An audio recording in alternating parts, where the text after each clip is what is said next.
Frères et sœurs, bien-aimés du Seigneur, bonsoir et merci d'être à l'écoute de Paroles de vie. Le thème de ce soir, on parlera de l'évangile de simplicité. Bonsoir, pasteur. Bonsoir, Gertrude. Je l'ai dit, vous n'êtes pas à présenter parce que vous n'êtes pas à votre premier passage ici à Radio Yopougon pour cette émission. Et ce soir encore, vous êtes là et le thème que vous nous proposez, c'est l'évangile du Christ. Mais avant de parler de ce thème, nous allons confier nos 2 heures d'antenne à Dieu. Amen. Amen. Seigneur, nous te prions ce soir pour ce temps que tu nous donnes encore, ce temps où nous voulons nous rapprocher de toi, comprendre ta parole, être éclairés. Et Seigneur, fais ta volonté sur tout. Nous prions que ce moment soit un moment de bénédiction pour tous ceux qui nous écoutent, Seigneur, et pour nous-mêmes. Seigneur, manifeste-toi encore ce soir pour que des âmes puissent véritablement être consolées, puissent être éclairées encore ce soir, et que ceux qui ne te connaissent pas puissent véritablement te rencontrer au travers de ta parole. Seigneur, bénis ce moment. Au nom de Jésus, nous avons prié. Que toute la gloire te revienne. Amen. Amen. Ce soir, nous allons parler de l'évangile de simplicité. C'est le thème que nous allons développer ce soir. Tout à fait. C'est ce thème-là que nous allons développer. C'est ce thème que le Seigneur nous a mis à cœur. Donc, ce thème-là, tout au long de ce moment, nous allons ensemble le décortiquer. Nous allons ensemble nous laisser conduire par le Seigneur pour justement comprendre ce que c'est que cet évangile de simplicité. Voilà. D'accord. Donc on va partir directement avec notre enseignement de ce soir. Tout à fait. Donc que le Seigneur soit vraiment béni. Je tiens à saluer nos auditeurs qui sont déjà là, je sais, nombreux. Que le Seigneur les garde, que Dieu les protège, que Dieu vous garde, vous tous que nous écoutez. Donc ce soir, nous sommes avec vous encore pour partager la parole, n'est-ce pas? Et parler de l'évangile, n'est-ce pas, de simplicité. Nous allons lire un texte, voilà, un texte biblique, et sur cette base, nous allons donc évoluer. Donc nous sommes dans 2 Corinthiens chapitre 11, nous lisons donc à partir du verset 1, du verset 1 au verset 4. Eric va nous faire la lecture. 2 Corinthiens 11, à partir du verset 1. Plaise à Dieu que vous me supportiez un peu dans ma folie. Je vous prie, supportez-moi, car je suis jaloux de vous d'une jalousie de Dieu, parce que je vous ai fiancé à un seul époux, pour vous présenter à Christ comme une vierge pure. Verset 3. Mais je crains que, comme le serpent séduisit Ève par sa ruse, vos pensées aussi ne se corrompent en se détournant de la simplicité qui est en Christ. Verset 4.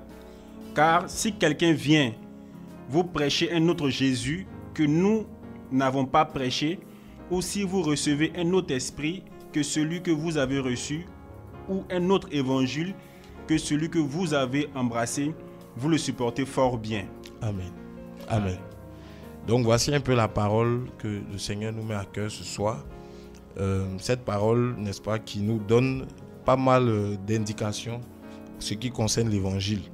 Et la Bible nous dit dans ce texte, donc, quand nous prenons le premier verset dans la version que j'ai, il dit aussi, vous pouviez supporter de ma part un peu de folie, mais oui, supportez-moi.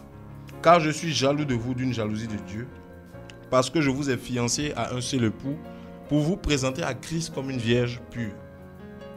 Toutefois, de même que le serpent séduisit Ève par sa ruse, je crains que vos pensées ne se corrompent et ne se détournent de la simplicité à l'égard de Christ. Car si quelqu'un vient vous présenter un autre Jésus que celui que nous vous avons prêché, ou si vous recevez un autre esprit que celui que vous avez reçu, ou un autre évangile que celui que vous avez embrassé, vous le supportez fort bien. Donc voici un peu la parole. Et dans ce texte, n'est-ce pas, il est question de l'évangile.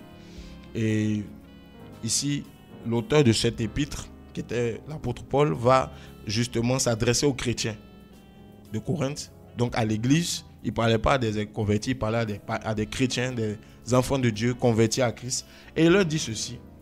Il leur dit au verset 2 que je suis jaloux de vous d'une jalousie de Dieu parce que je vous ai fiancé à un seul époux pour vous présenter à Christ comme une vierge pure. Donc il parle à ces chrétiens, il traite ces chrétiens de vierges pures. Et il va parler de fiançailles entre les chrétiens, entre Christ et les chrétiens. Il va dire, je vous ai fiancé à Christ. Vous voyez, je vous ai fiancé à Christ et vous êtes comme une vierge pure. Il va parler de fiançailles, il va parler d'une relation amoureuse entre l'église et Jésus. Et il va dire que lui, en fait, avec son ministère, il est venu justement pour introduire les chrétiens, l'Église, dans une forme de fiançailles, dans une relation amoureuse avec Jésus-Christ. Et c'était ça qui était sa mission. Il dit, je vous ai fiancé à un seul époux. Vous vous présentez à Christ comme une vierge pure. Cet époux, bien sûr, c'est Jésus. Parce que quand vous lisez la Bible, Jean-Baptiste là, a présenté Jésus comme étant l'époux. Et la Bible nous parle de Christ comme étant l'époux de l'Église. Donc, il va parler de ce facteur-là. Et c'est-à-dire, il leur parle de ça. C'était ça son évangile. C'était ça son message. C'était ça sa mission. Et aujourd'hui, on voit que cette mission n'est plus tellement au centre des activités au niveau des églises. On ne voit plus Christ comme étant l'époux et on ne voit plus les chrétiens ou l'église comme étant cette vierge pure qui est fiancée. Et nous allons revenir là-dessus. Donc il dit, mais toutefois, de même que le serpent séduisit Ève par sa ruse, je crains que vos pensées ne se corrompent et ne se détournent de la simplicité à l'égard de Christ. Donc, il avait pour mission d'emmener les chrétiens à tomber amoureux de Jésus. Vous savez, les apôtres du Seigneur, les envoyés de Dieu, les messagers que Dieu suscitait à l'époque et qui continuent de susciter aujourd'hui, avec des ministères d'enseignement comme Paul, des ministères au niveau de la parole, ont pour but, quelque part, d'emmener l'Église à être fiancée à Christ.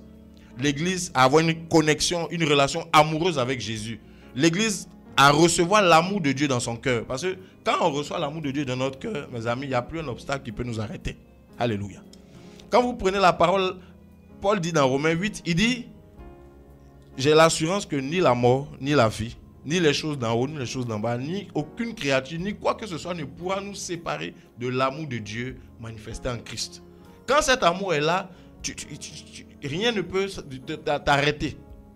L'amour est une force qui nous pousse, surtout l'amour de Dieu.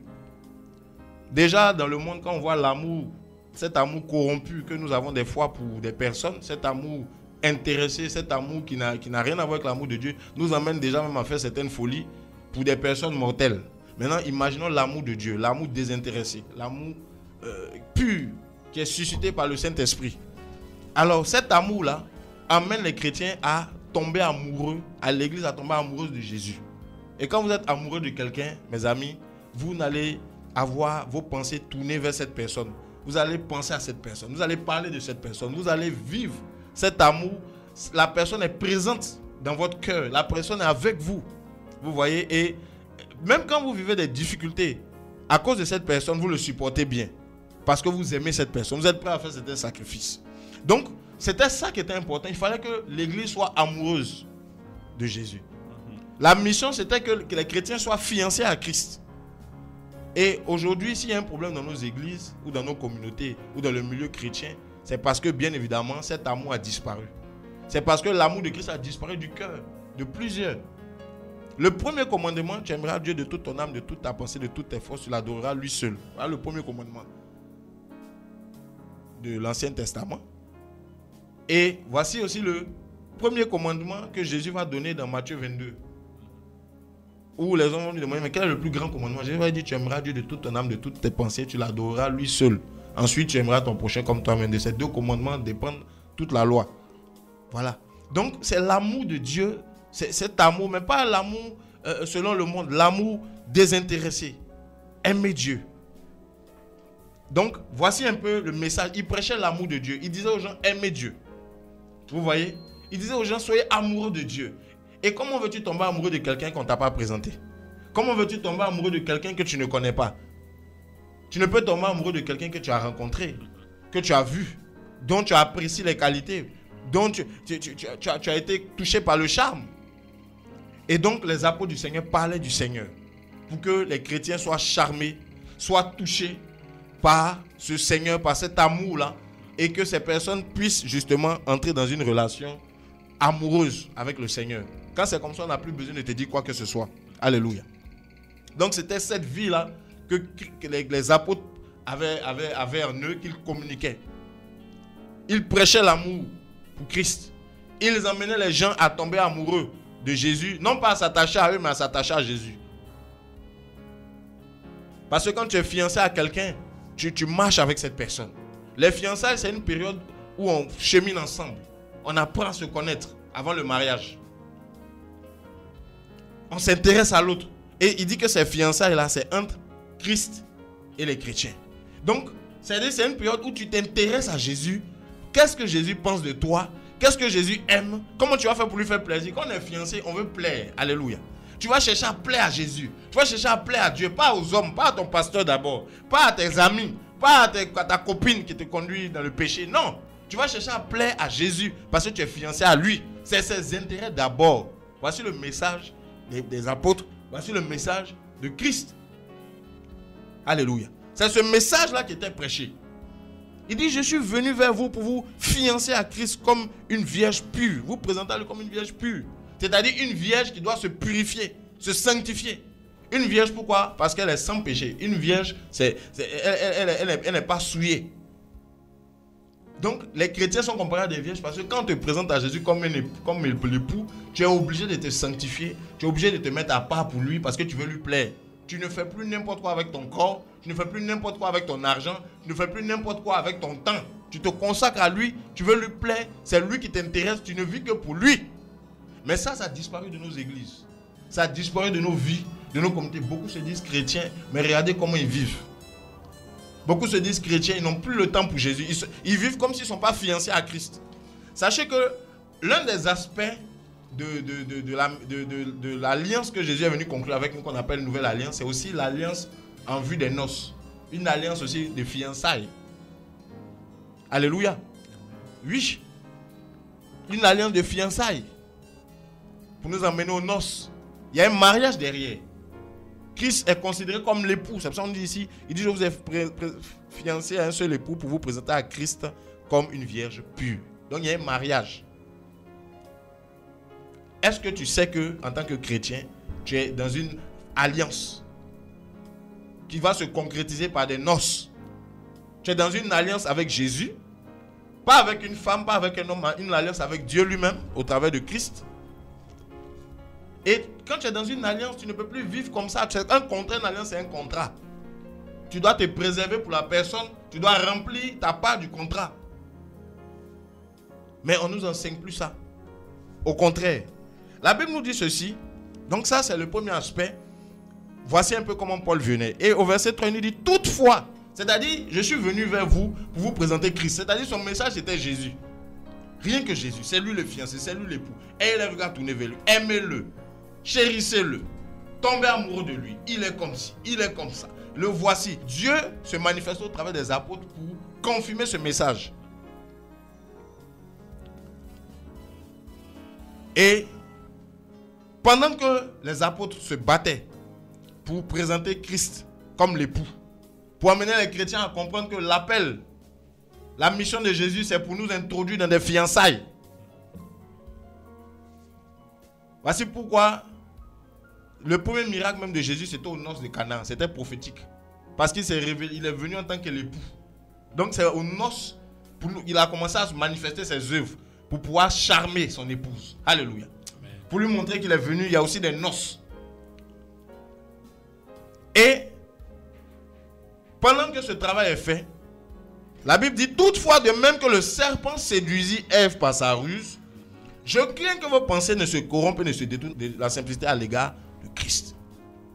Et puis il dit, parce que si quelqu'un vient vous prêcher un autre Jésus, si quelqu'un vient avec un autre évangile que celui que vous avez entendu, il dit, si quelqu'un vient avec, pour vous donner un autre esprit, il dit, vous le supportez fort bien. Donc il nous explique ici que, on dit de même que le diable, le serpent ici c'est le diable. D'après Apocalypse chapitre 12. Le serpent ancien, le diable, le calomniateur, l'adversaire, Satan. Donc de même que Satan séduisit Ève, de la même manière aujourd'hui, il dit, je crains que vos pensées, il parle aux chrétiens, il dit, je crains que vous les chrétiens aussi, vos pensées ne se détournent de Christ qui est l'époux. Christ qui est votre fiancé. Christ qui est censé être le centre de votre vie. Christ qui est censé être le centre de vos prédications. Christ qui est censé être le centre de vos intérêts. Christ qui est censé être dans votre cœur. Simplement, voici l'évangile. Il dit, je crains que vos pensées ne se détournent à l'égard de la simplicité de ce message. Le message est simple. Jésus doit être au centre. Jésus doit être l'époux. Jésus doit être ton amoureux. Si tu ne tombes pas amoureux de Jésus, tu ne peux pas vivre la marche chrétienne. Ce n'est pas possible.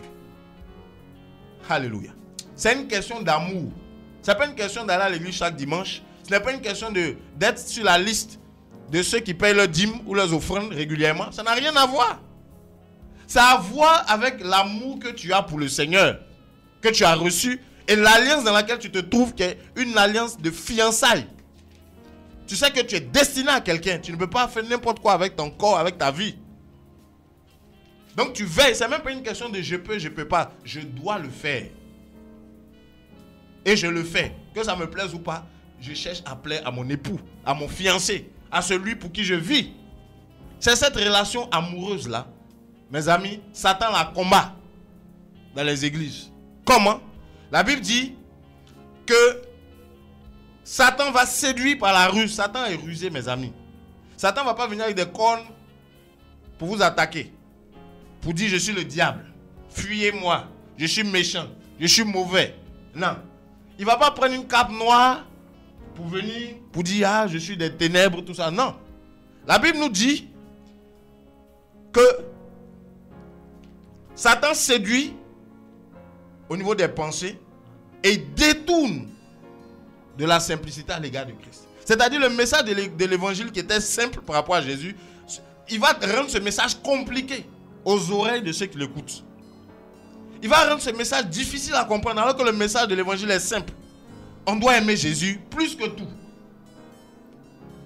On doit accepter l'amour de Dieu dans notre cœur et l'aimer plus que tout. Plus que ton argent, plus que ton travail, plus que même tes enfants, ton mari, plus que tout, plus que toi-même. C'est-à-dire s'il faut choisir entre Dieu, c'est-à-dire Jésus-Christ, et les choses de ce monde, tu choisis Dieu. C'est ça qui peut pousser Abraham à sacrifier son enfant. Par amour pour Dieu. Il a aimé Dieu plus qu'Isaac. C'est un exemple que je donne. C'est ça qui peut pousser un homme à se donner. À ne pas chercher ses intérêts, mais chercher les intérêts du Seigneur parce qu'il veut lui plaire. Aujourd'hui, les chrétiens ne font plus cela. Ils cherchent leurs intérêts. Aujourd'hui, les hommes de Dieu ne font plus cela. Ils cherchent leurs intérêts. Et l'évangile est devenu compliqué. Cet évangile qui était simple, plaire à Dieu, porter sa propre croix, accepter de souffrir pour Dieu, pour honorer Dieu.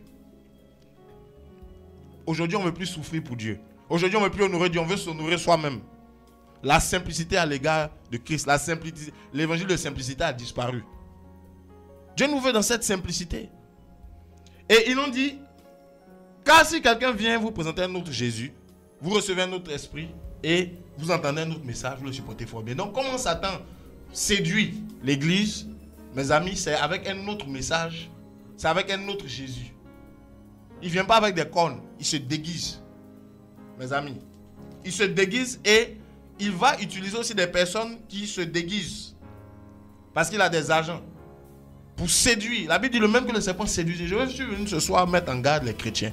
Parce que nous sommes dans une époque où Satan séduit. Nous sommes dans une époque de séduction terrible.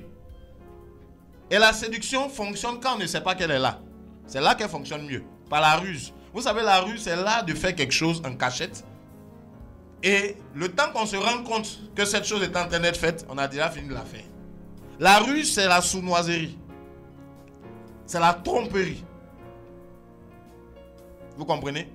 La ruse, c'est cette manière vraiment subtile. Et Satan vient par la ruse. Il séduit par la ruse avec un autre Jésus. Quand vous lisez au verset 13, on nous dit: ces hommes-là sont de faux apôtres, des ouvriers trompeurs, déguisés en apôtres de Christ. Vous voyez? Et cela n'est pas étonnant puisque Satan lui-même se déguise en ange de lumière. Donc dans la ruse, on voit le déguisement. On voit la séduction. C'est-à-dire qu'on va venir te parler d'un Jésus qui n'est pas le vrai Jésus, mais on va te dire que c'est Jésus. C'est pour ça que la plupart des serviteurs de Satan se font appeler pasteurs, hommes de Dieu, prophètes, etc. Ils ne vont jamais venir vous dire on est des sorciers. Ils ne vont jamais venir vous dire non, nous on est des satanistes. Ils vous diront on est des apôtres. On est des bishops. Nous sommes des oins. Nous sommes des hommes de Dieu, religieux. Tout ça, ils vont tout vous dire pour vous séduire. Mais par la grâce de Dieu, la Bible nous dit ceci, dans Matthieu chapitre 7, verset 16, la Bible dit, c'est à leurs fruits que vous les reconnaîtrez. Cueille-t-on des bons fruits sur un mauvais arbre? Non. Cueille-t-on des mauvais fruits sur un bon arbre? Non. On reconnaît l'arbre à ses fruits. Donc c'est à leurs fruits. Et quels sont ces fruits? Un des premiers fruits, c'est la simplicité, mes amis. La Bible dit que l'évangile est simple, mais Christ lui-même était simple. Alléluia. Nous allons parler de cette simplicité-là. Aujourd'hui, on nous présente un Jésus compliqué, avec des trucs bizarres. Nous sommes dans la parole de Dieu, nous allons prendre Matthieu chapitre 10. Nous allons lire à partir du verset 16. Vas-y. Matthieu chapitre 10, verset 16. Voici, je vous envoie comme des brebis au milieu des loups. Soyez donc prudents comme des serpents et simples comme des colombes. Alléluia. Amen. Le Seigneur va envoyer ses apôtres. Il va envoyer ses disciples. Et il va leur dire ceci. Il les envoie en mission. Il dit, voici, je vous envoie comme des brebis au milieu des loups.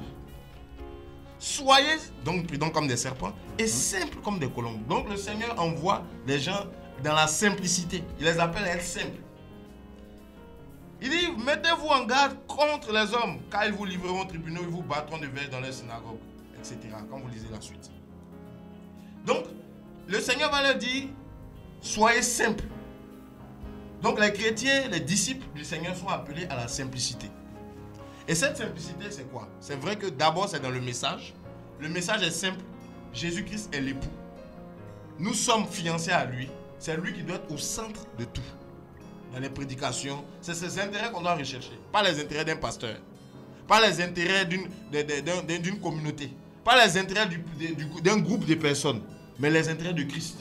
Qu'est-ce que Jésus veut? Parce que c'est à lui qu'on veut plaire. C'est pour ça que Paul disait, si je voulais plaire aux hommes, je ne serais pas serviteur de Christ.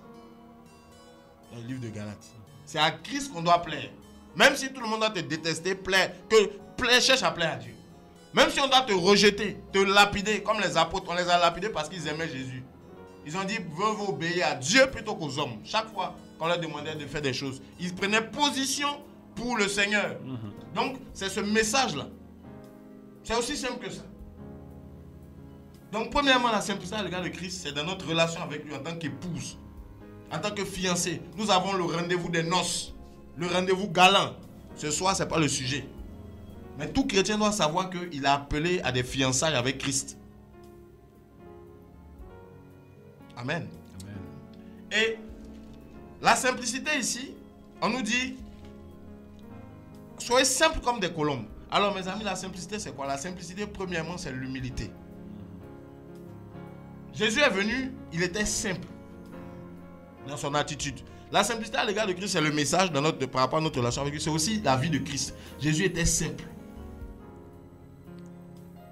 Mais aujourd'hui, on nous présente un Jésus compliqué.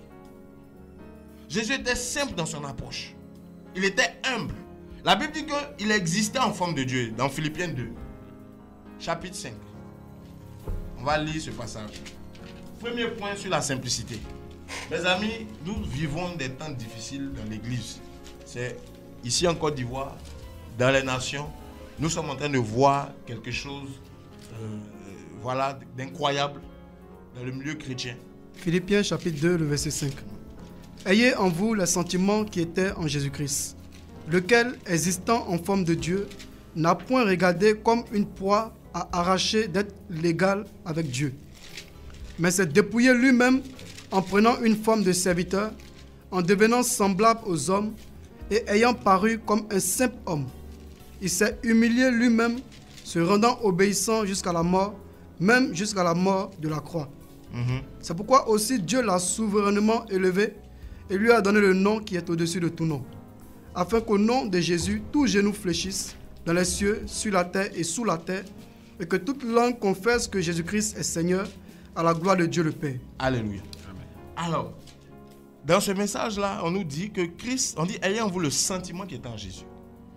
Il existait en forme de Dieu, c'est-à-dire il avait la position la plus élevée de l'univers, étant le créateur. Il a décidé de se rendre mortel et humain, participer à notre faiblesse, à notre saleté, pour pouvoir nous sauver. Il s'est humilié. La Bible dit, il s'est dépouillé lui-même, au verset 7, en prenant une forme de serviteur et en devenant semblable aux hommes. Il parut comme un vrai homme. C'est-à-dire, il s'est rabaissé, mes amis, pour pouvoir nous aider, pour pouvoir nous... Il n'avait aucun intérêt à se rabaisser. C'était pour nous qu'il le faisait.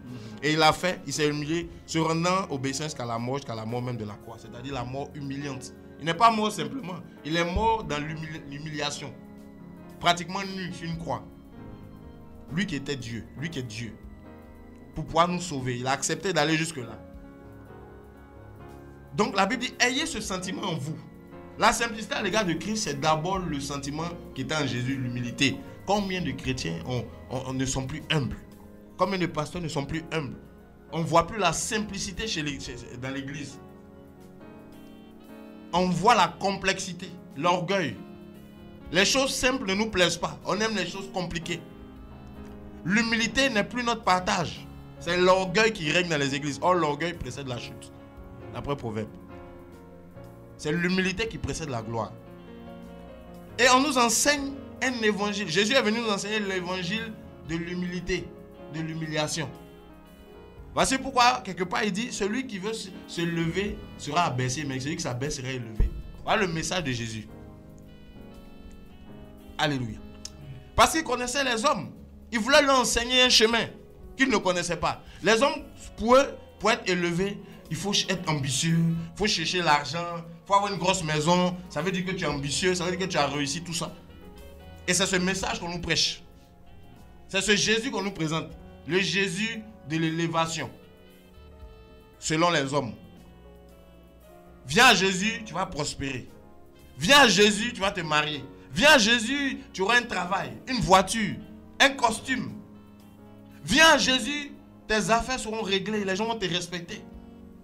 Ceux qui parlaient mal de toi vont changer de langage. Voici le Jésus de l'élévation. Viens à Jésus, tu auras une promotion. C'est ce message que nous prêchons. On ne dit pas viens à Jésus, tu vas souffrir, mais l'amour de Jésus sera en toi. Tu lui seras fidèle et un jour, il y a des noces pour toi. Un jour, il y aura la rencontre avec l'époux quand il va revenir. Un jour, tu auras une récompense dans les cieux. Mais on nous dit non, viens à Jésus, ta vie va changer sur la terre, l'élévation qui vient du diable. Souvenez-vous que Satan a séduit Jésus, il va lui dire, viens te prosterner devant moi pour m'adorer et je te donnerai l'élévation qui est sur la terre, les royaumes de ce monde. Dans Luc chapitre 4. Je te donnerai cela, l'élévation. Donc Satan détourne en nous présentant un autre Jésus, un Jésus d'élévation matérielle, un Jésus d'élévation sociale, un Jésus d'élévation alors que Jésus est venu en tant que le Jésus de l'humiliation, le Jésus du rabaissement. Vous voyez? Et c'est clair, la Bible est claire là-dessus. Nous prenons un passage dans Luc chapitre 16 à partir du verset 15. La Bible dit ceci. Frère, on n'a rien contre vous, mais je veux vraiment, de la part du Seigneur, apporter cette lumière pour que les écailles de nos yeux tombent. Parce que beaucoup croient en un faux Jésus. Satan nous présente un faux Jésus, pas par la bouche des sorciers, par la bouche de personnes qui se disent serviteurs de Dieu. Des faux apôtres déguisés en apôtres de Christ, d'après ce qu'on a lu tout à l'heure. Ils viennent avec un autre Jésus, avec un autre message. Et c'est Satan qui est derrière. Un message qui n'est plus simple du tout. Qui fait que les chrétiens même, les choses sont tellement compliquées qu'ils se demandent, mais comment je vais faire pour être béni? Comment je vais faire pour évoluer? Parce qu'on dit que c'est trop compliqué. Il doit payer. Et payer encore. Alléluia. Dans Luc chapitre 16 verset 15, on nous dit ceci. Et il leur dit, vous cherchez à paraître juste devant les hommes, mais Dieu connaît vos cœurs. C'est pourquoi ce qui est élevé parmi les hommes est une abomination devant Dieu. Alléluia. Voici l'élévation qu'on nous propose. L'élévation parmi les hommes. L'élévation dans ton quartier. L'élévation chez les hommes. Mais la Bible dit que tout ce qui est élevé parmi les hommes est une abomination, une malédiction devant Dieu. Donc, ce n'est pas quand les gens t'acclament dans ton quartier parce que tu as une grosse voiture que tu es agréable à Dieu. Ce n'est pas quand tu es marié que tout le monde dit elle s'est mariée que ça veut dire que tu es bien ou que tu es béni. Ce n'est pas quand tu as une chaussure qui est plus pointue que tout le monde dans le quartier ou bien un costume qui brille plus que ça veut dire et tout le monde t'admire que ça veut dire que tu es agréable à Dieu. La Bible dit tout ce qui est élevé parmi les hommes. Donc, tous ceux qui cherchent l'élévation aux yeux des hommes, ils sont en abomination devant Dieu. Or, c'est ce message qu'on nous prêche. L'élévation. C'est le même message que Satan est venu proposer à Christ dans Luc chapitre 4. Les biens de ce monde, la gloire de ce monde, l'élévation matérielle.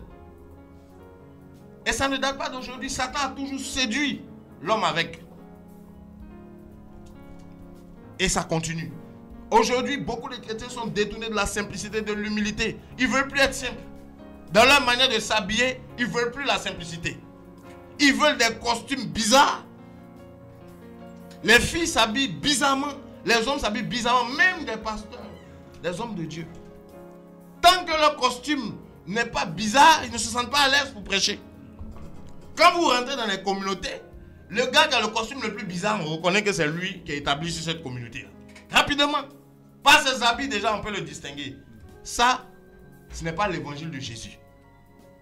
Ça, c'est l'évangile du diable. Parce que c'est les apparences, c'est l'élévation, c'est ce qui tape à l'œil. Or, c'est ça que l'homme regarde.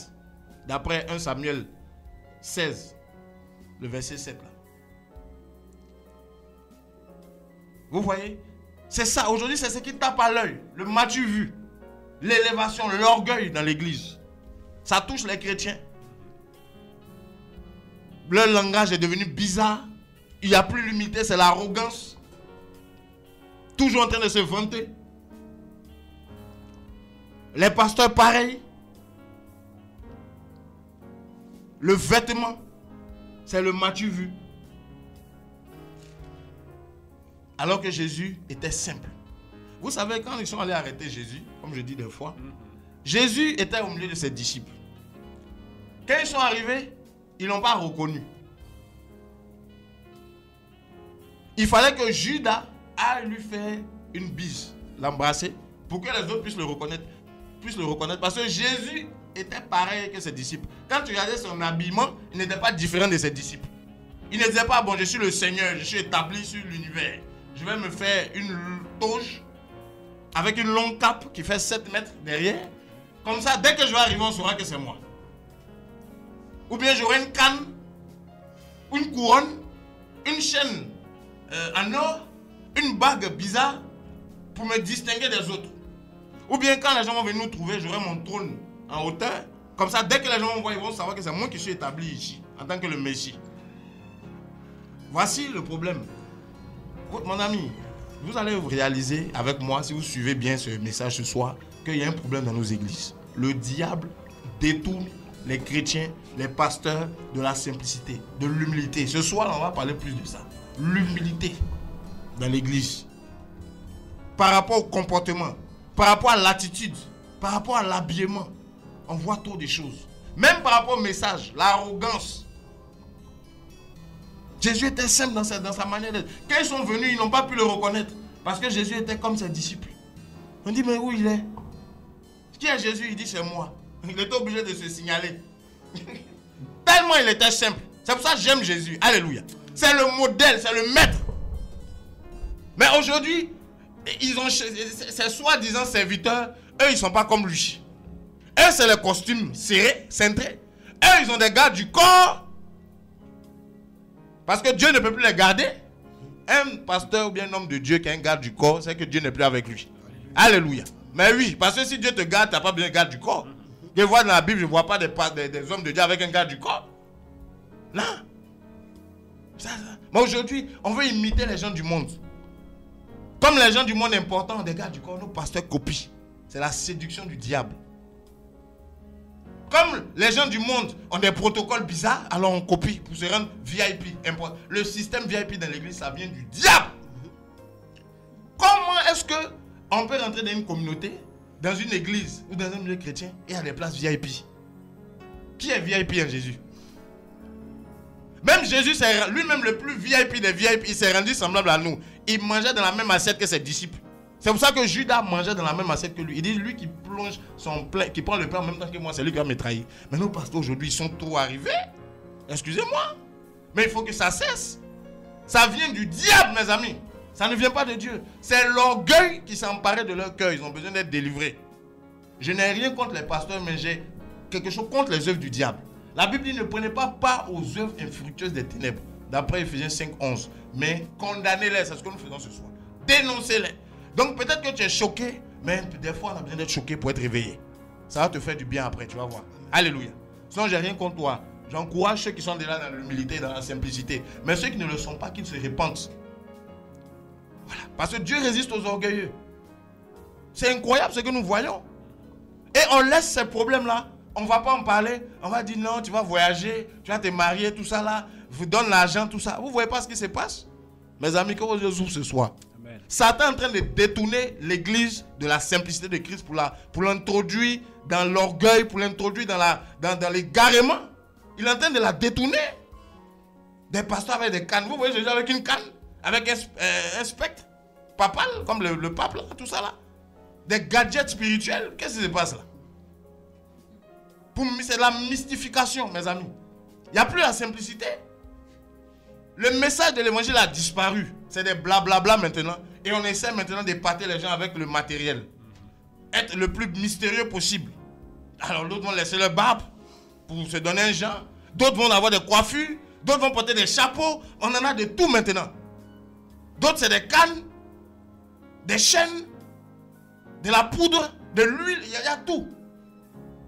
Jésus était simple, humble. Quand il était quelque part, on ne savait même pas. Plusieurs de ceux qui avaient été guéris par lui le cherchaient. Mon cher Jésus, c'est qui Jésus? Il dit c'est moi. Parce qu'on pouvait le trouver dans la rue. On pouvait le rencontrer au coin. Il était accessible. Mais aujourd'hui, nos pasteurs, pour le rencontrer, ah mon ami, il faut prendre rendez-vous. Il faut appeler. Il faut voir le stagiaire, la secrétaire, le cabinet, le chef de protocole. C'est devenu compliqué. Il n'y a plus de simplicité. Même pour voir le président, c'est plus facile que de rencontrer certains soi-disant pasteurs. Alors que Jésus était accessible. Quand les Pierre, les Jacques, les gens qui n'ont pas bien compris l'évangile voulaient faire le protocole pour bloquer les gens, les enfants qui venaient vers Jésus, il dit laissez-les venir. Vous n'avez rien compris? Laissez-les venir à moi. Je suis venu pour ça. C'est pas parce que je fais quelques miracles que vous allez créer des protocoles autour de moi. Mais aujourd'hui, nos pasteurs, dès qu'on sent un peu la grâce, ils se retirent du peuple. Ils deviennent le clergé. Le clergé, c'est la séparation entre le peuple et les hommes de Dieu. Alors qu'en Jésus, nous sommes tous pareils. Même s'il y en a qui enseignent, qui ont la grâce par rapport à l'enseignement, c'est avant tout eux-mêmes des brebis du Seigneur. C'est des enfants de Dieu. Voilà. Donc, il faut arrêter de mystifier les gens. Ah, c'est un homme de Dieu. Oui, un homme de Dieu. Quand on le blesse, il y a du sang qui sort de ses veines. Alors, c'est un homme comme tout le monde. La Bible dit que même Élie était un homme de la même nature que nous. Les hommes de Dieu d'aujourd'hui sont des hommes de la même nature que nous tous. Nous tous, on est hommes de Dieu, mais on est de la même nature que tout le monde. Il y en a qui vont quand même à l'hôpital parmi les hommes de Dieu. Ils ont le palu. Alors, les moustiques ne trient pas pour dire ah non, toi, Dieu ne pas te piquer. Ils piquent aussi. Donc, arrêtons de mystifier les gens et de faire que les gens commencent à nous adorer, à nous élever. La simplicité. Jésus était humble. Alors que lui, il avait le droit de se lever comme il voulait. Lui qui était Dieu. Mais aujourd'hui, même les chrétiens sont tombés dedans. Quand nous prenons la parole, par exemple, dans Matthieu 23, nous lisons rapidement. On va évoluer. Mes amis, ce soir, c'est que ça. La simplicité, mes amis, il faut revenir à la simplicité. À l'humilité. Hein? Arrêtons de parler de nous, là. Parlons de Jésus. Parce que c'est à lui que l'église est fiancée. Ce n'est pas à un pasteur. Ce n'est pas un homme de Dieu. Ce n'est pas un X ou un Y, c'est à Christ. Donc c'est Christ qui doit être le centre. Il faut être simple. Faisons ce que Jésus nous a demandé de faire. Arrêtons de manipuler le peuple de Dieu pour de l'argent. Nous sommes dans Matthieu 23. Nous lisons à partir du verset 5. Matthieu 23, verset 5. Et ils font toutes leurs œuvres pour être vus des hommes. Ainsi, ils portent de larges phylactères et de longues franges à leurs vêtements. Ils aiment les premières places dans les festins et les premiers sièges dans les synagogues. Ils aiment les salutations dans les places publiques et à être appelés par les hommes notre maître, notre maître. Mais vous, ne vous faites pas appeler notre maître, car Christ seul est votre docteur. Et vous êtes tous frères. Amen, on s'arrête là. Vous êtes tous frères. Donc pourquoi aujourd'hui les pasteurs, les hommes de Dieu refusent même qu'on les appelle par leur prénom? Alors que Jésus, on l'appelle Jésus, il ne se plaint pas. Quand tu dis Jésus, il ne dit pas non, je suis ton Dieu là. Je suis ton Seigneur. Arrête ça là. Je vais te foudroyer tout. Il ne dit pas ça. On dit Jésus, il répond. On dit Seigneur Jésus, il répond. Si tu dis Jésus simple, il vient aussi. Mais pourquoi nos pasteurs sont tombés ici dans l'orgueil comme ça? Et les chrétiens aussi aiment ça. On peut t'appeler par ton prénom. On est frères, on est tous frères. C'est pas parce que tu enseignes la parole de Dieu qu'on peut plus t'appeler par ton prénom. Moi, on peut m'appeler Yann. Je suis né Yann même d'abord, pour commencer. C'est rien, c'est pas un problème. Sur les cartes des extraits de naissance, on n'a pas mis pasteur. On a mis ton nom. Voilà. Il faut être simple. C'est vrai que Dieu peut te faire une grâce, mais ça ne te rend pas supérieur aux autres. Alors que nos pasteurs aujourd'hui sont tombés dans la séduction du diable. Ils se sentent supérieurs aux autres parce qu'ils enseignent la parole de Dieu. Alors, comme la Bible dit, on décrit ainsi leurs actions. C'était les mêmes choses. Ils font toutes leurs actions pour être vus des hommes. Ainsi, ils portent de larges phylactères et ils ont de longues franges à leurs vêtements. Des vêtements bizarres. On ne sait pas c'est quelle mode ça. Des toges, des robes bizarres avec des trucs pour se distinguer du peuple. C'est de la mystification spirituelle et religieuse. Voilà. C'est pour influencer les gens par leur position. C'est pas ce que Jésus enseignait. C'est pas par les vêtements que vous les reconnaîtrez. La Bible dit c'est par leurs fruits, par leurs œuvres, par leur attitude, leur caractère en Christ. Mais aujourd'hui, c'est les protocoles qui font qu'on remarque l'homme de Dieu. C'est son habillement, sa canne. Quand on voit la canne, on dit ah ça c'est lui. On marche par la vue. Or, beaucoup ne sont même pas convertis. Beaucoup sont des apôtres de Satan déguisés en apôtres de Christ. Des ouvriers trompeurs d'après la Bible. Mes amis, réveillez-vous. Vous ne voyez pas ce qui se passe ici. Combien de charlatans aujourd'hui se font appeler hommes de Dieu, qui volent les gens, ils couchent avec des jeunes filles comme pas possible. Ils ont de mauvais témoignages ici en ville, mais quand même leurs églises sont remplies. Leurs bâtiments. Et c'est ce que Paul disait. Il dit, mais si quelqu'un vous prêche un autre évangile, vous recevez un autre esprit, et on vous présente un autre Christ, vous le supportez fort bien, vous aimez cela. La séduction vous a touché. Et beaucoup sont séduits. Ils voient ce qui n'est pas bon, ils voient le mal, mais ils sont dedans quand même. Ils ne font rien, ils se laissent dépouiller, ils se laissent tuer, ils se laissent détourner de la vérité de Dieu. Il faut te réveiller. Je suis en train de dire à quelqu'un, si tu remarques que tu es dans ça, sors de là. Sors du péché. Sors de la corruption. Il faut sortir de cet évangile tronqué qui n'est pas l'évangile de Christ. L'évangile de Christ est simple. Si tu es dans une communauté, tu suis un soi-disant de Dieu qui met l'accent sur son argent, qui met l'accent sur sa personne. Quand il vient, tout le monde doit se lever. Il est dans un scénario comme pas possible. Il n'y a plus Jésus là-bas, il n'y a pas Dieu là-bas. Voilà. Il n'y a plus Dieu, parce que c'est lui qui a remplacé Dieu. C'est l'orgueil. C'est l'égarement. Et on se dit homme de Dieu. Non. Vous savez, le diable va te dire 99% de vérité et puis 1% de mensonge. Mais c'est suffisant pour te détourner de la vérité. Parce que la vérité est la vérité. Il n'y a pas un peu de vérité, un peu de mensonge. Voilà. C'est vrai, tu es quelque part, tu as été touché, mais regarde un peu dans tout ça. Vois la simplicité de Jésus aujourd'hui dans nos communautés. Avec les trônes qu'on voit là. Les pasteurs ne peuvent pas être un peu humbles. C'est eux qui sont censés être des modèles. S'ils ne sont pas humbles, comment les autres vont faire pour être humbles? Et pourtant ils disent qu'ils sont bergers. La Bible dit un aveugle qui conduit un autre aveugle, les deux tomberont dans un trou, dans une fosse, dans Matthieu 15. Et c'est ce qui se passe. Les pasteurs ont été séduits par Satan et ils conduisent beaucoup de gens en enfer aujourd'hui. Beaucoup d'églises, mes amis, Dieu n'est plus dedans. Quand vous regardez, il n'y a plus la simplicité de l'évangile.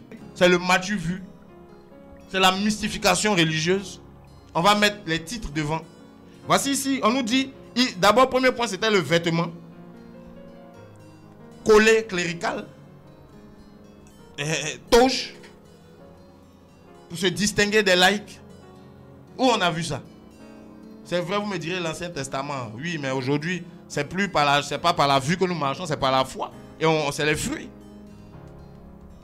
Voilà. Et la Bible dit que le sacerdoce de l'Ancien Testament n'a pas été parfait pour purifier ceux qui étaient là. Voilà pourquoi Dieu a suscité un autre sacerdoce. Différent. Qui ne met pas l'accent sur les vêtements comme au temps de Aaron, mais qui met l'accent sur le cœur. Un sacerdoce différent. Et un service différent. Un ministère différent. Mais aujourd'hui, on nous ramène encore sous la loi, sous Aaron là-bas. Alors que la Bible dit que vous êtes tous frères. Et quand vous lisez dans Apocalypse chapitre 1, verset 6 à 7, là-bas, on nous dit que nous sommes un royaume de sacrificateurs. Quand vous lisez dans Apocalypse 5, verset 10, pareil. Vous êtes un royaume de sacrificateurs, des rois et des sacrificateurs ou des rois et des prêtres. Tous.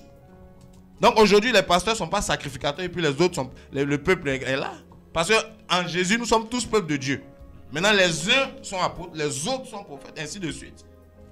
Ils se distinguent par leur truc. Mais on n'a pas dit qu'il y a un collège pastoral ou bien un collège clérical. Ce n'est pas biblique du tout. C'est dangereux. Ça amène l'idolâtrie dans l'église, mes amis. C'est pour ça que quand vous lisez ce passage-là, vous voyez très bien que c'est ce qu'on voit dans nos églises. Donc, leurs vêtements d'abord. Donc, il faut changer ça. Il faut arrêter ça, mes amis. Beaucoup le font par ignorance. Mais sachez que c'est Satan qui est derrière. Il faut revenir à la simplicité. Satan est derrière pour égarer, pour créer l'idolâtrie. Donc quand tu portes ce vêtement, que tu le veux ou pas, les gens commencent à t'idolâtrer, à te lever parce que voilà. Et quand tu reçois cette élévation dans ton cœur, ça te séduit. Quand tu reçois cette élévation, tout ça, ça t'éloigne de Dieu. Toi-même, homme de Dieu, ça te séduit. Et tu deviens un objet de scandale pour les autres. Parce qu'ils vont commencer à t'adorer, à t'élever. Et c'est l'objectif de Satan, détourner les gens de Christ. Et qu'est-ce qu'il va utiliser? L'image de ses serviteurs, c'est ça qu'il va utiliser. Voici pourquoi ceux qui sont le plus attaqués par l'ennemi au niveau de la séduction, c'est les serviteurs eux-mêmes. Ceux qui sont appelés à des ministères d'enseignement, des ministères particuliers, parce que tous les chrétiens sont serviteurs de Dieu. Mais je dis ceux-là qui ont reçu une charge plus grande. La simplicité. Mes amis, ce soir, c'est l'évangile de simplicité qui a disparu. C'est à lui que nous voulons revenir. Peut-être que tu es découragé parce que tu t'attendais à des bénédictions, d'argent, tout ça. Mon ami, c'est vrai, Dieu peut le faire. Mais d'abord, Dieu veut nous ramener à l'humilité, à la simplicité. Comme Christ. Quand nous continuons notre lecture, on dit, verset 6, ils aiment les premières places dans les festins et les premiers sièges dans les synagogues. Voilà. Mes amis, vous avez tout compris. Alors quand vous rentrez dans une synagogue qui représente un peu nos communautés aujourd'hui, là où on fait la lecture de la parole, là où on enseigne, mais regardez les premiers sièges. Les sièges les plus vus. Les salons VIP, Louis XIV, surélevés. Pour distinguer, c'est l'orgueil. On n'a pas besoin de s'asseoir là-bas pour être berger ou pour être enseignant de la parole de Dieu. C'est comme quand vous entrez dans les boîtes de nuit, il y a des salons VIP. C'est le même esprit, mes amis. Quand vous allez dans les trucs mondains là, du monde, il y a des trucs VIP réservés. Pour distinguer les gens. Et si tu as un peu d'argent, tu t'assois là-bas. Si tu n'as pas d'argent, tu ne t'assois pas là-bas. Et c'est même rentré dans nos églises. C'est en fonction de ton portefeuille qu'on te fait asseoir. Ça, ce n'est pas la simplicité de Christ. Ça, c'est la séduction du diable, mes amis. Il faut que ça cesse. La Bible dit que Dieu ne fait pas de favoritisme. Mais nous, on fait du favoritisme dans nos églises. La cupidité, la préférence, en fonction de l'argent, en fonction des intérêts. Et après, on va prêcher l'amour de Christ. Alors qu'on n'a plus l'amour de Christ en nous. Mes amis, voici ce qui se passe. Les fauteuils VIP, les fauteuils Louis XIV, les premières places. Ce n'est pas moi qui le dis. Hein. C'est biblique. C'est la parole de Dieu. Jésus reprochait ça aux pharisiens. Et aujourd'hui, nous avons beaucoup de pharisiens dans nos églises qui continuent avec ces pratiques-là. Et j'appelle ces hommes à la repentance. Que tu sois pasteur ou pas, apôtre, tout ça, enfant de Dieu. Si tu avais une telle mentalité d'orgueil, d'arrogance, sors de là. Répands-toi parce que tu es sur un chemin de perdition. Tu es séduit. On ne peut pas retrouver les choses du monde dans l'église, mes amis. Alors que Christ nous appelle à la simplicité. Là où tout le monde doit pouvoir être à l'aise. Mais là, c'est les frustrations parce que d'autres n'ont pas l'argent. D'autres sont mal habillés. On les considère moins. Vous voyez? Et on dit, ils aiment, au verset 7, être salués dans les places publiques et être appelés par les hommes rabbi, rabbi. On dit, ils aiment être salués, ils aiment les titres, être appelés rabbi. Là. Mes amis, c'est les titres. Rabbi, ils ne veulent pas qu'on les appelle par leur prénom, ils veulent qu'on les appelle rabbi, maître. Maître. Ou bien, mon pasteur, mon apôtre. Révérend, bishop. Entre parenthèses, mon ami, le mot révérend n'existe pas dans la Bible.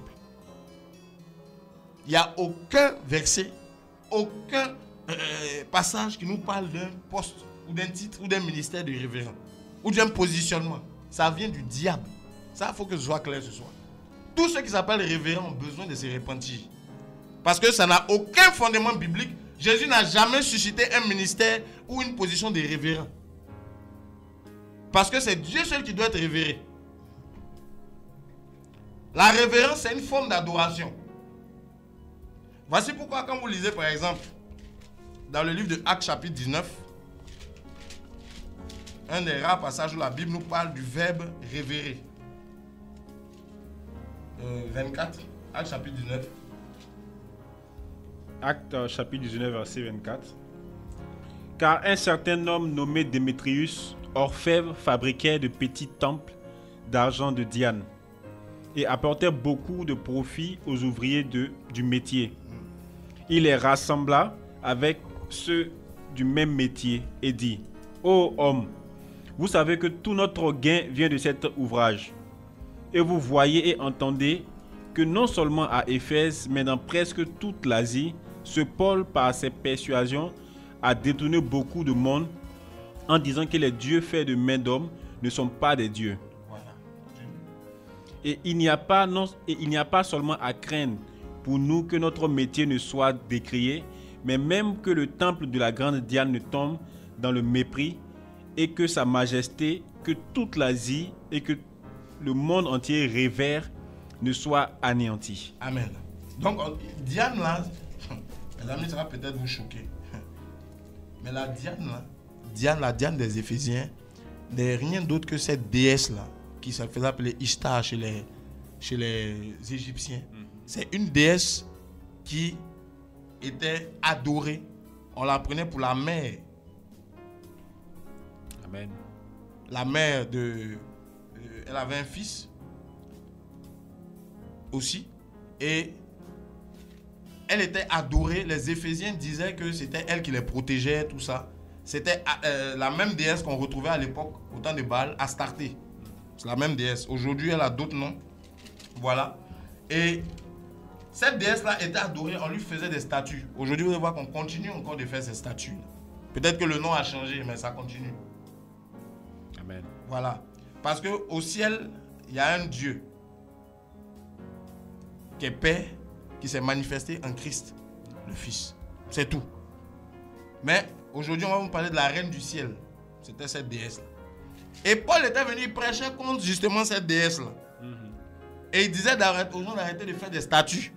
Que le Dieu n'est pas une statue. Donc, ils se sont levés, ils ont commencé à justement se retrouver pour combattre Paul dans son ministère. Et ils vont dire que Diane était révérée. C'est-à-dire adorée. Révérer signifie, ou révérence, un profond respect mêlé de crainte. Or, c'est Dieu seul qui doit être craint. Et cette déesse, on l'a vu, se faisait adorer. Elle était révérée dans toute l'Asie, pratiquement. Vous voyez? Dans ma version, verset 27, on dit: le danger qui en résulte, ce n'est pas seulement que notre industrie ne tombe en discrédit, c'est encore que le temple de la grande déesse Diane ne soit tenu pour rien. Et même que la majesté de celle qui est révérée dans toute l'Asie, dans tout le monde entier, ne soit réduite à terre. Donc elle était révérée. Et là, dans la Bible, on voit révérence pour une idole. Et aujourd'hui, des pasteurs sont révérends. Des quoi révérends. Mes amis, il y a un problème. La titrologie est en train de nous détruire. Les titres. Bishop signifie tout simplement ancien ou évêque en anglais. Dans la Bible, on voit des évêques qui géraient des églises. Tout simplement, c'était des anciens. Quand on lisait la parole dans 1 Timothée chapitre 3 verset 1, dans d'autres versets aussi.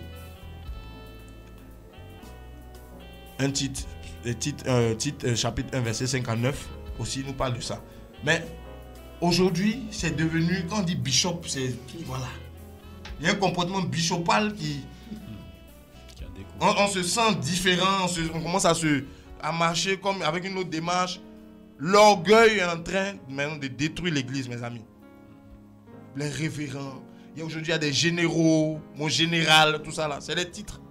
Ça vient du diable. Quand vous entendez quelqu'un dire je suis général, il a un problème.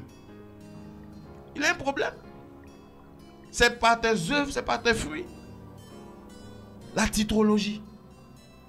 Et c'est avec ça qu'on vient. Je suis le général tant. Je suis l'apôtre, je suis le révérend. Pourtant, quand les apôtres se présentaient, les apôtres du Seigneur, ils disaient tous leurs prénoms d'abord. Ils ne mettaient jamais leur titre devant. On va prendre un passage rapidement, mes amis. Nous sommes dans Romains 1, verset 1. Romains chapitre 1, le verset 1. Paul, serviteur de Jésus-Christ, appelé à être apôtre. Amen, on s'arrête là. Paul écrit une lettre, il se présente, il ne dit pas apôtre Paul. Il ne dit pas apôtre serviteur Paul. Non. Il dit Paul, parce que c'est son nom. Serviteur de Jésus-Christ, appelé à être apôtre. Simplement, ils étaient très simples. Nous lisons Apocalypse chapitre 1, verset 9. Rapidement, et puis on va... Ça, c'est l'apôtre Jean qui a écrit le livre d'Apocalypse. Le seul livre prophétique. Apocalypse chapitre 1, le verset 9. Moi, Jean, votre frère, et qui est pas avec vous à la tribulation et au royaume et à la persévérance en Jésus. Amen. Il écrit une lettre à l'église. Il ne dit pas moi, l'apôtre Jean, qui mettait sa tête sur la poitrine de Jésus quand il était vivant, qui était son préféré. Il ne va pas citer son CV. Il dit moi, Jean, votre frère. Ils étaient simples. Mais aujourd'hui, nos pasteurs refusent la simplicité. Ils aiment la titrologie. Et les chrétiens aussi aiment cela eux-mêmes aussi. Les positions dans l'église font que l'orgueil rentre. On ne le fait plus par amour pour le Seigneur. On le fait avec l'orgueil et tout ça. Mes amis, c'est grave ce qui se passe. L'église est détournée de son objectif et de son but. Voici pourquoi ce soir, c'est une interpellation. Revenons à la simplicité. Amen. Revenons à la simplicité, mes amis. Ici, dans le passage au verset 8, on nous dit, vous, de même, ne vous faites pas appeler rabbi, c'est-à-dire n'aimez pas les titres. Car un seul est votre maître, vous êtes tous frères. Voilà l'évangile, mes amis. Je ne dis pas qu'il faut manquer de respect à ceux qui vous enseignent la parole. Je ne dis pas qu'il faut mépriser ceux qui ont un appel particulier avec certaines charges. Mais je dis qu'il faut la simplicité. On peut être respecté et être simple. Jésus nous a donné l'exemple. Lui qui est Dieu, il se laisse appeler Jésus. Et oui, ça ne le choque pas. Ça ne le frustre pas. Il ne va pas dire tu m'as manqué de respect. Mais pourquoi nous les hommes mortels, on se frustre? Appelle-moi papa. Pourtant des fois la personne est plus âgée que toi. Mes amis, il y a un problème. Quelqu'un qui peut te mettre au monde, tu vas exiger qu'il se rabaisse devant toi. C'est l'orgueil, c'est l'égarement. Satan t'a séduit, répands-toi. Et combien de personnes sont cassées, blessées, frustrées à cause de ce manque de simplicité. C'est pour ça que l'évangile de simplicité, mes amis, doit être prêché. Doit être prêché. Pour que le peuple revienne à la simplicité de Christ. Christ doit être remis au centre. Aujourd'hui, on organise des dîners dans l'église. Dîner d'affaires. Pour les hommes d'affaires. C'est une lucane, c'est une opportunité que j'ai. Donc comprenez-moi. Sur le plateau. Il y a un problème. On va prendre un verset. Toujours. Nous sommes dans le livre de Luc, chapitre 14. Aujourd'hui, l'évangile est devenu un évangile non plus de simplicité, mais un évangile de corruption, de cupidité. Un évangile d'élévation de la chair. Nous sommes dans Luc, chapitre 14. C'est juste une parenthèse, mes amis, que nous allons ouvrir. Luc, chapitre 14, à partir du verset 8. Luc 14, verset 8. Quand tu seras convié par quelqu'un à des noces, ne te mets pas à la première place à table, de peur qu'il ne se trouve parmi les conviés une personne plus honorable que toi, et que celui qui vous a convié l'un et l'autre ne vienne te dire « cède ta place à cette personne-là ». Et alors tu aurais honte d'aller occuper la dernière place. Va au verset 11. Verset 11. Car quiconque s'élève sera abaissé, et quiconque s'abaisse sera élevé. On continue. Il dit aussi à celui qui l'avait convié, lorsque tu fais un dîner ou un souper, n'invite pas tes amis, ni tes frères, ni tes parents, ni tes riches voisins, de peur qu'ils ne se conviennent à leur tour et qu'on ne te rende l'appareil. Mais lorsque tu donneras un festin, convie les pauvres, les impotents, les boiteux et les aveugles. Et tu seras béni de ceux qui n'ont pas de quoi te rendre l'appareil, car elle te sera rendue à la résurrection des justes. Alléluia. Donc, la Bible est claire. Quand on veut organiser des dîners, il faut que ce soit des dîners pour les pauvres. C'est aussi simple que ça. Ici, on dit, mais lorsque tu donnes un festin, invite les pauvres, les estropiés, les boiteux et les aveugles. Tu seras heureux de ceux qui ne peuvent pas te rendre l'appareil, car elle te sera rendue à la résurrection des justes. Voilà ce que la Bible nous dit. Mais aujourd'hui, les gens, dans leur évangile bizarre, là, qui n'a rien à voir avec l'évangile de Christ, vont inviter des gens qui ont de l'argent pour qu'on leur rende l'appareil. C'est-à-dire, en fait, quand ils font ces dîners, c'est la partie des offrandes et des semences qui les intéresse. C'est comme un investissement. On va vous dire non, c'est des déblocages financiers, tout ça, voilà. Mais en fait, c'est l'argent qui intéresse. Et ces dîners sont organisés. Moi, je n'ai jamais vu où la Bible nous dit d'organiser un dîner pour les riches. Parce que les riches mangent déjà. Moi, je ne sais pas pourquoi on va organiser un dîner pour eux. Mais on nous dit plutôt d'organiser un dîner pour les pauvres. Si on veut tellement aider les gens, mais invitons les pauvres. Dîner d'affaires. On rend l'évangile compliqué. Beaucoup de gens viennent à l'évangile pour avoir de l'argent. Pour faire accroître leur chiffre d'affaires. La simplicité de l'évangile a disparu. C'est plus le salut des âmes. C'est plus la crainte de Dieu. C'est plus l'amour pour Christ. C'est le business, c'est l'argent, c'est le matériel, c'est la convoitise. Parce que tu convoites la maison de ton ami, tu vas aller aussi pour qu'un prophète prie pour toi, pour que tu aies une grande maison. Parce que tu convoites telle voiture, tu vas prier pour que tu aller pour qu'on prie pour toi, pour que tes affaires s'ouvrent, te développent, que tu aies la voiture. Les gens, beaucoup sont des inconvertis dans les églises. Ils cherchent le matériel. C'est l'évangile qu'on leur a prêché, l'évangile du matériel. On leur a présenté un Jésus businessman, un Jésus mendiant qui est là pour prendre l'argent seulement avec les gens. Un Jésus qui n'est pas le fiancé, qui n'est pas l'époux. Donc ce n'est pas l'amour qui les pousse vers ce Jésus-là, c'est les intérêts. On leur a présenté un Jésus d'intérêt, de business, de relations intéressées. C'est ce Jésus-là qu'on leur a présenté. On ne leur a pas parlé de l'amour de Jésus. Jésus qui est venu pour nous fiancer. Jésus qui est venu pour que nous lui appartenions, pour que nous ayons une relation amoureuse. Ton argent ne l'intéresse pas. Tu as payé combien pour que Jésus meure à la croix pour toi? Pourquoi aujourd'hui, pour te bénir, Jésus prenne de l'argent avec toi? Si pour te sauver, il a donné sa vie, à combien plus forte raison aujourd'hui ne saura-t-il te donner certaines choses selon sa volonté, gratuitement? Ça ne veut pas dire que si Dieu te met des choses à cœur pour soutenir l'œuvre de Dieu, ne le fais pas. Mais ça veut dire que personne ne te dise que si tu es maudit, ça veut dire que tu ne donnes pas de l'argent. Que personne ne te dise que pour être béni, il faut payer. C'est un voleur. Que personne ne te dise ça, ce n'est pas biblique.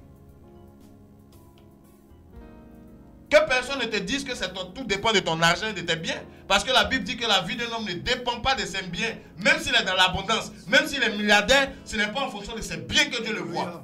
C'est en fonction de sa foi, c'est en fonction de son cœur, c'est en fonction de sa relation avec Dieu. C'est comme ça que Dieu le voit. Alléluia. Alors, quelle est cette église qui a perdu la foi? Cette église aujourd'hui qui boitille entre le monde et les choses de Dieu. Cette église qui est diluée. Ces hommes de Dieu qui sont dilués, ces chrétiens dilués, séduits, détournés de la simplicité de Christ. Qui vivent dans le matériel, qui vivent dans la convoitise, comme les gens de ce monde. Et qui se disent quand même, on est chrétien, on est enfant de Dieu, on est béni, on est sauvé, Dieu est avec moi, je serai la tête et non la queue. Tu te trompes, mon ami.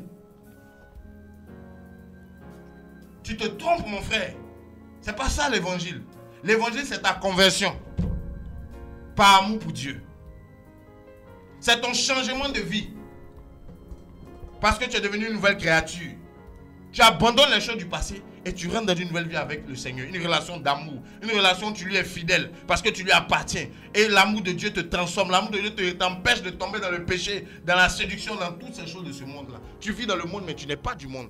C'est vrai que tu as besoin de certaines choses pour vivre sur la terre. Mais tu ne dépends pas de l'esprit qui règne dans ce monde. L'esprit de cupidité, tout ça là. D'élévation. Alléluia. On va terminer avec un verset. Nous sommes dans Matthieu, mes amis. Frères, c'est ça. Le peuple de Dieu a soif et a besoin de la véritable parole qui va lui faire du bien. Alléluia. Nous lisons à partir du verset 25. Les disciples du Seigneur sont venus l'approcher pour dire, Seigneur, nous on veut des positions, des postes clés dans ton royaume. Parce qu'on sait que tu es un roi. Ils étaient les fils de CPD. Ils sont venus, ils étaient deux, ils disent, moi je m'assois à ta droite, l'autre dit, je m'assois à ta gauche. Il ne faut pas nous oublier dans ton gouvernement. Parce que tu es le roi, positionne-nous en même temps. Ils l'ont approché en douce. Jésus leur a dit, mais attendez, c'est qu'on me demander, c'est difficile. Est-ce que vous pouvez boire de la coupe? Ils disent, oui, on va boire. Ils disent, ok, vous allez boire ça. Mais il y a autre chose encore. Hein? Vous lisez le verset 25. Matthieu 20, verset 25. Mais Jésus les appela et leur dit, vous savez que les princes des nations les dominent et que les grands les asservissent. Mais il n'en sera pas ainsi entre vous. Au contraire, quiconque veut être grand entre vous, qu'il soit votre serviteur. Verset 27. Et quiconque veut être le premier parmi vous, qu'il soit votre serviteur. Continue. De même que le Fils de l'homme n'est pas venu pour être servi, mais pour servir, et afin de donner sa vie en rançon pour plusieurs. Alléluia. Voici Amen. le message du Christ. Voici l'évangile de simplicité. Ils sont venus avec la mentalité du monde, ses disciples. Eux aussi, ils avaient été séduits. Ils disent non, affaire de Jésus, la façon on est derrière lui du début à la fin dans son ministère. Il faut qu'on soit positionné et à gauche et à droite. Ça, c'est clair. On va être ces hommes de main, ces chefs de protocole ici. On va gérer les offrandes, on va gérer les dîmes. On est là, c'est nous, on gère le budget. On est dans l'intimité. Voilà. Donc, ils ont voulu être positionnés. Le Seigneur leur a dit non, ce n'est pas de ça qu'il s'agit. Il dit, vous savez que les chefs des nations les tyrannisent et les grands les asservissent. C'est-à-dire la manière dont on est élevé dans le monde, ce n'est pas de la même manière dont on est élevé dans le Seigneur. La manière dont on cherche la gloire dans le monde, ce n'est pas comme ça dans le Seigneur. Dans le Seigneur, la gloire n'est pas liée à ton rang élevé. Dans le monde, c'est ton rang. Tu es directeur, tu es PDG, là on te respecte. Dans le Seigneur, même si tu es PDG, on ne te respecte pas. D'abord, quand je dis on, je parle de Dieu. Ce n'est pas par ton titre que Dieu va te regarder pour te respecter, pour t'apprécier. Ton titre parmi les hommes. Les grands de ce monde, on regarde, ils ont une position élevée. Comme ça, ils peuvent tyranniser, ils peuvent asservir. Il dit, c'est comme ça les gens de ce monde. Mais il dit, vous, il ne faut pas que ce soit comme ça au milieu de vous. Parce qu'il avait compris que ses disciples avaient la mentalité du monde. Ils étaient séduits. Vous voyez? Et c'est ce qui se passe. Beaucoup de disciples du Seigneur sont séduits. Ils viennent à l'église pour avoir des positions. Pour être diacre, on va les respecter. Être pasteur, ou bien même élevé, soit dans le ministère, soit dans la société. Peu importe l'élévation, mais aux yeux des hommes, stratégiquement. Jésus dit non. Que ça ne soit pas comme ça au milieu de vous. Il n'en sera pas ainsi dans mon église. Mais aujourd'hui, on voit que c'est le cas avec nos pasteurs. Avec la titrologie. Le positionnement, non. Il dit ça ne sera pas ainsi au milieu de vous. Mais quiconque veut être parmi vous, être grand parmi vous, qu'il soit votre serviteur. Voici le cours de leadership que Jésus a fait. Aujourd'hui, il y a des conférences de leadership dans les églises. Oh, leadership, tout ça là. Mes amis, voilà le seul cours de leadership, d'élévation. Celui qui va être le plus grand, qui devienne le serviteur. C'est simple. C'est l'exemple même que Jésus a montré. Mon ami, si tu vas avoir un grand ministère, sois humble, humilie-toi et passe la serpillère dans ta communauté là-bas si tu veux. Et suis les chaussures des gens. Vous allez voir que Jésus a lavé les pieds de ses disciples. Mais les pasteurs d'aujourd'hui, c'est eux qui se font laver les pieds. Quand ils prêchent, on vient sur leurs chaussures. Et sur leur front, attraper leurs pieds. Alors que c'est eux qui devaient faire ça pour les autres. Vous ne voyez pas que c'est à l'envers cette affaire-là. Jésus, dans Jean 13, il a lavé les pieds de ses disciples, il a enlevé son habit, il s'est mis à genoux, pieds. Il a dit, mais qu'est-ce que tu fais? Parce que eux, c'était la mentalité du monde. Il dit, mais toi, tu ne vas pas laver mes pieds. Jésus dit, laisse-moi laver tes pieds. Laisse-moi t'enseigner ce qui est correct. L'humilité, la simplicité avec laquelle je suis venu. Je me suis rabaissé pour vous enseigner quelque chose. La venue de Jésus sur la terre, c'est un enseignement terrible. La pensée de Dieu pour nous, c'est l'humilité, mes amis. Rabaisse-toi. Ne cherche pas des trucs compliqués pour mystifier les gens. Laisse Dieu rendre témoignage de toi. Plus Jésus s'humiliait, plus Dieu se manifestait au travers de lui. Plus il était humble, plus la caution de Dieu était avec lui. Voici pourquoi il était souverainement élevé, il a reçu le nom élevé au-dessus de tous les noms. Ce n'est pas par son argent, ce n'est pas par son costume, ce n'est pas par son cortège, ce n'est pas parce qu'il a construit une grosse cathédrale à l'époque. Non, c'est l'humilité. Que beaucoup de pasteurs, ils prennent les cathédrales pour chercher à influencer les gens, les gros bâtiments. Mes amis, tout ça, ça va rester ici. Devant Dieu, ça n'a pas de valeur. Mes amis, ce soir, j'interpelle les pasteurs, j'interpelle les hommes de Dieu, j'interpelle les chrétiens, j'interpelle l'église. Mes amis, repentons-nous de notre orgueil, de notre arrogance, tout ça là. On vient à l'église pour faire des concours d'habillement, tout ça là, mes amis. Concours de voitures, concours de tout ce que vous voulez. La simplicité n'est plus au milieu de nous.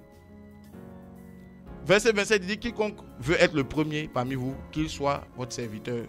C'est ainsi que le Fils de l'homme est venu, non pas pour être servi, mais pour servir et donner sa vie en rançon pour beaucoup. Donc il est venu servir. Mes amis, servons-nous les uns les autres. Humilions-nous. Soyons humbles. Au lieu de se mystifier, de se faire comme les gens de ce monde dans l'église. Et on est confus quand on prend la parole de Dieu et on voit notre vie d'église. On se demande, mais où est Christ? Alléluia. Donc, mes amis, ce soir, c'est notre encouragement. Soyez bénis. Alléluia. Soyez bénis. Que la paix de Dieu soit avec vous. Repentons-nous si nous sommes dans le péché, mes amis. Repentons-nous si nous sommes dans une vie qui n'est pas agréable à Dieu. Si nous sommes dans l'orgueil, l'orgueil est un péché. L'orgueil ne vient pas de Dieu. Christ est simple, Christ était humble. Et c'est l'humilité, mes amis, qui précède la gloire. Si on veut voir la gloire de Dieu dans nos églises, mais remettons Christ à sa place. C'est lui qui est Seigneur. Et nous devons nous humilier, nous devons le mettre au centre. Nous devons nous effacer, comme Jean-Baptiste qui a dit, que je diminue et que lui croisse. Ce n'est pas nos affiches qu'on doit voir. Ce n'est pas notre nom qui doit être entendu. On doit être caché, effacé.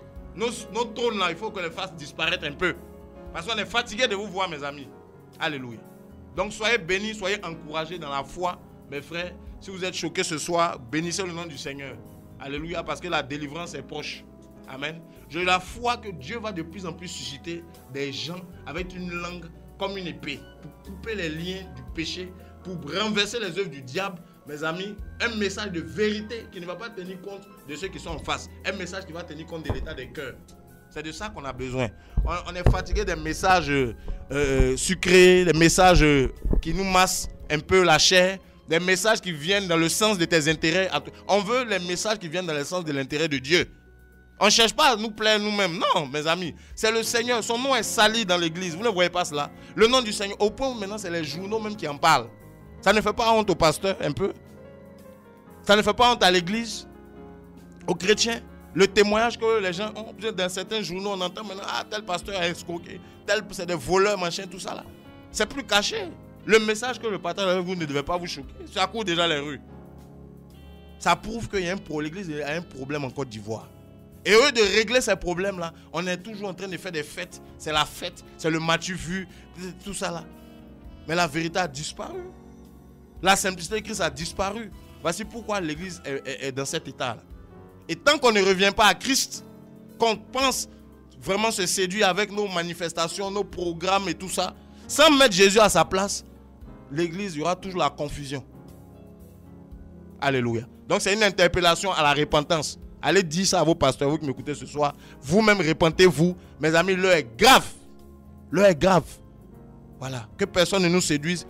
Le Seigneur revient bientôt en tant qu'époux. Il faut que son église se prépare pour l'enlèvement de l'église. Il faut que son église se purifie comme une vierge pure. Il faut que les chrétiens se mettent à part, qu'ils quittent le péché, qu'ils quittent l'orgueil, qu'ils quittent l'impureté, qu'ils arrêtent de copier le monde. Que la simplicité de Christ habite dans le cœur des enfants de Dieu. Comme ça, nous serons véritablement à notre poste. On va éclairer autour de nous. Aujourd'hui, il n'y a même plus de conversion dans les églises. Il y a des adhésions. On adhère parce que l'église me plaît. Ah, lui, le pasteur, il est bien. Hein. Il prêche bien, il s'habille bien, je vais là-bas. Ah, c'est climatisé, je m'en vais. Ah, c'est joli, c'est loin, c'est proche de chez moi, je m'en vais. On ne va pas là-bas parce qu'il y a la vérité qui va révéler l'état de notre âme. Pour nous toucher, pour nous emmener à dire, ah, là vraiment, je vois que je suis une mauvaise voie. Il faut que je revienne à Dieu. Combien vivent dans le péché, vivent dans l'impureté. Ils ne sont plus comme des vierges pures. Ils sont souillés. Concubinage, petits copains, mensonges, adultère, faux papiers, hypocrisie, sorcellerie dans les églises, convoitise. Et ça boit le péché, ça mange le péché. Et on vient lever des mains impures devant le Seigneur. On dit, ah, on est chrétien, on est enfant de Dieu. On devra avoir honte. Parce que, mes amis, quand le Seigneur nous regarde comme ça, nos prières n'arrivent nulle part. Parce qu'on n'est pas dans sa volonté. Répands-toi, Église, en Côte d'Ivoire. Enfants de Dieu, repentons-nous. Repentons-nous, que personne ne nous séduise. Que personne ne nous séduise. Satan est en train de faire un travail incroyable autour de nous. Ouvrez vos yeux, mes amis, ce soir. Regardez les affiches, les pancartes. Regardez les messages, les thèmes même qui sont abordés aujourd'hui dans les conférences. La parole a disparu. Balle poussière. Ça, c'est un thème, ça. De la pauvreté à la richesse. Ça, c'est des thèmes, ça. Pour lesquels Jésus est mort. Mes amis, réveillons-nous. Ouvrons les yeux. Cherchons la vérité, cherchons Christ. Alléluia. Que Dieu nous aide. Que Dieu nous aide. Que le nom du Seigneur soit béni.